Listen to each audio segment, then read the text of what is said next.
Number 6, Zach's foul shot success rate is 70%.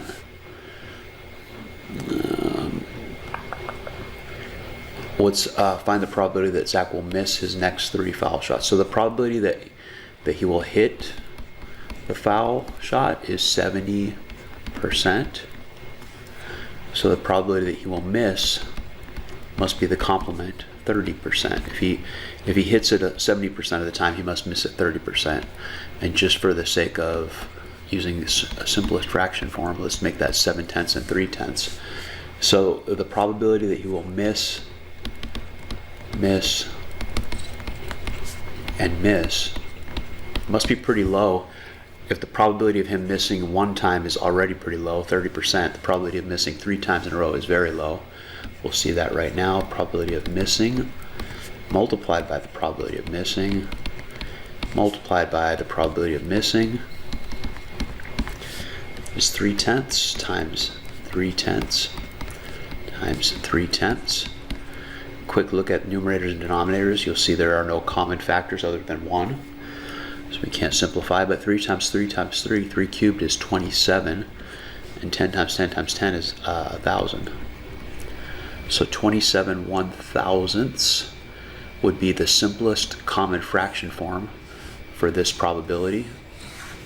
If you were to express it as a percent, which would have been a better problem if I had thought about it ahead of time.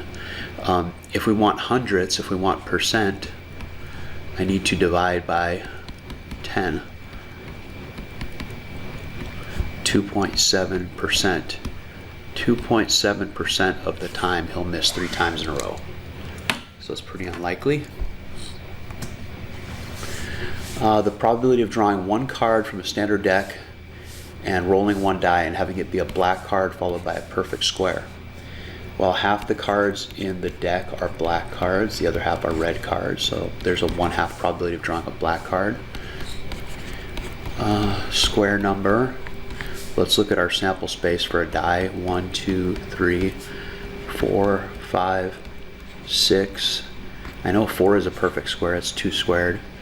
3 squared is 9. That die doesn't go up that high. But it's easy to forget that 1 is a perfect square. 1 is 1 squared. 1 times 1 is 1. And so there are 2/6 of the numbers are perfect squares, which is equivalent to 1/3. So we multiply that probability by the probability of half of drawing a black card, and we get an overall probability of 1/6 of drawing a black card and then rolling a perfect square. Find the probability of completing a maze on the first try.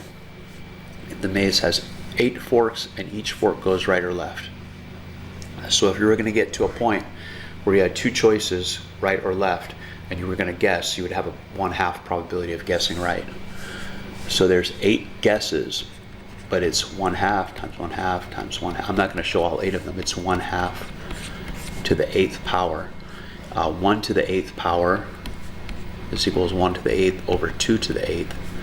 1 to the 8th, of course, is 1. 1 times 1 times 1 times 1. You can multiply by 1 forever and it's still 1. 2 to the 8th power is a little tougher. In mathletics, we're frequently dealing with powers of 2, so we have these memorized, but you could go as, maybe you know 2 to the 5th is 32, maybe you know 2 to the 6th is 64. If you keep doubling, you'll get 2 to the 8th.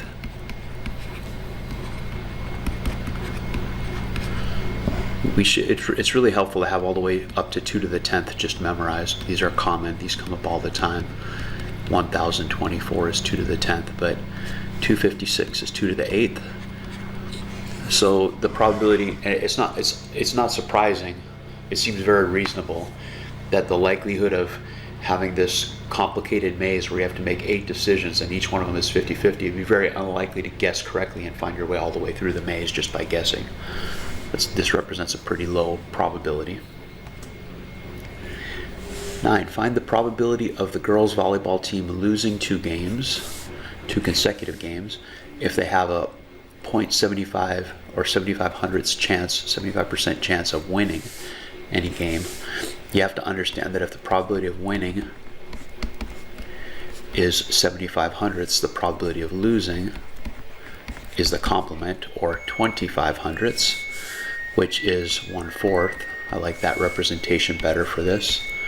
That's my washing machine letting me know that the laundry is done. Probability of losing twice in a row is equal to probability of losing multiplied by the probability of losing.